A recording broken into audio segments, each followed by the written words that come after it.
নমস্কার সম্মানীয় দর্শক, এই মুহূর্তে সবচেয়ে বড় খবর, নিট ইউজিতেও কি দুর্নীতি?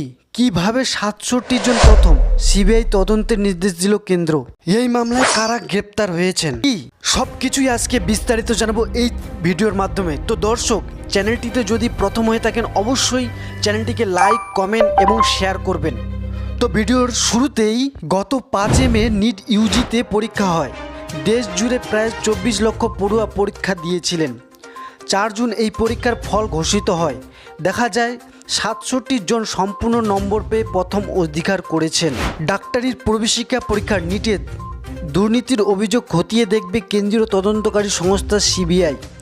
শনিবার তাদের হাতে তদন্তভার তুলে দিয়েছে কেন্দ্রীয় সরকার। কেন্দ্রীয় নির্দেশ, নিট ইউজিতে নিয়ে এখনও পর্যন্ত যত অনিয়মের অভিযোগ উঠেছে তার তদন্ত করবে সিবিআই। পরীক্ষার আগে প্রশ্ন ফাঁস হয়েছিল কি না তাও খতিয়ে দেখবে। পরীক্ষার প্রক্রিয়া স্বচ্ছতা রাখতেই এই তদন্তের নির্দেশ দেওয়া হয়েছে। শনিবার একটি বিবৃতি জারি করে সিবিআই তদন্তের নির্দেশের কথা জানিয়েছেন কেন্দ্রীয় শিক্ষা মন্ত্রক। সেখানে বলা হয়েছে, নিট পরীক্ষা নিয়ে নির্দিষ্ট কিছু অনিয়মের অভিযোগ উঠেছে। পরীক্ষা কেন্দ্রে টুকলি করা, একজনের পরীক্ষা অন্যজনের দেওয়া, অসৎ উপায় অবলম্বন করা ইত্যাদির অভিযোগ রয়েছে। এখানে যে স্ক্যামটা হয়েছে ২০ বছর বাদে এর মধ্যে যে কজন ডাক্তার বেরোবে অনেকেই কিন্তু ভুয়ো ডাক্তার হবে।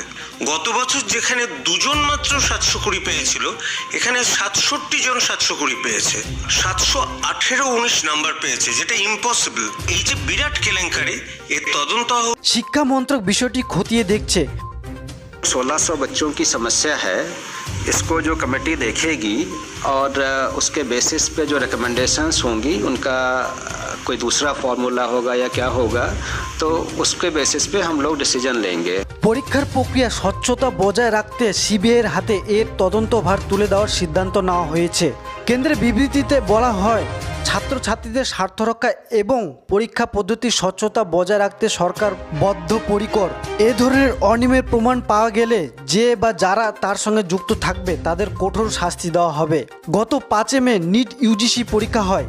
দেশ জুড়ে ৪,৭৫০টি কেন্দ্রে এই পরীক্ষা হয়েছিল। পরীক্ষা দিয়েছিলেন প্রায় ২৪ লক্ষ পড়ুয়া। ফল প্রকাশের নির্ধারিত সময় অন্তত ১০ দিন আগে গত ৪ জুন এই পরীক্ষার ফল ঘোষিত হয়। দেখা যায় ৬৭ জন সম্পূর্ণ নাম্বার নিয়ে প্রথম অধিকার করেছেন। ১ নম্বরও তাদের কাটা যায়নি। এমনকি এই ৬৭ জনের মধ্যে অনেকে একই পরীক্ষা কেন্দ্র থেকে পরীক্ষা দিয়েছেন বলেও জানা যায়। ফলে প্রশ্ন ওঠে, পরীক্ষার আগেই নির্দিষ্ট কোনো এলাকায় প্রশ্ন ফাঁস হয়ে গিয়েছিল কি না। নিটের ফল প্রকাশিত হওয়ার পর দেখা গিয়েছিল কেউ এমন নাম্বার পেয়েছেন যা পরীক্ষার সাধারণ হিসাবে বাইরে। এ নিয়ে প্রশ্ন উঠলে জাতীয় টেস্টিং এজেন্সি জানায়, ওই পরীক্ষার্থীরা সময় কম পাওয়ায় কিছু বাড়তি নম্বর দেওয়া হয়েছে। পরে বিতর্কের মাঝে সেই নম্বর বাতিলও করে দেওয়া হয়। এরই মাঝে নিট পরীক্ষায় বাতিলের দাবি ওঠে। যত প্রতিভা ২৪-এর জন্য জমানো ছিল, এই রেজাল্ট অসম্ভবেরও অসম্ভব। আবার কি পরীক্ষা হওয়া উচিত? হওয়া তো একেবারে। নিট অনিয়মের অভিযোগ এখনও পর্যন্ত ২০ জনকে গ্রেপ্তার করা হয়েছে বলেও জানা যায়। ধৃতরা স্বীকার করে নিয়েছেন টাকার বিনিময়ে প্রশ্ন পরীক্ষার আগের দিন বিক্রি করা হয়েছিল। নিট বাতিল করা উচিত কিনা সেই মামলা চলছে সুপ্রিম কোর্টে। শনিবার এনটিএ ডিজিকে অপসারণ করা হয়েছে। এবার নিট মামলায় সিবিআই তদন্তের নির্দেশ দেওয়া হলো।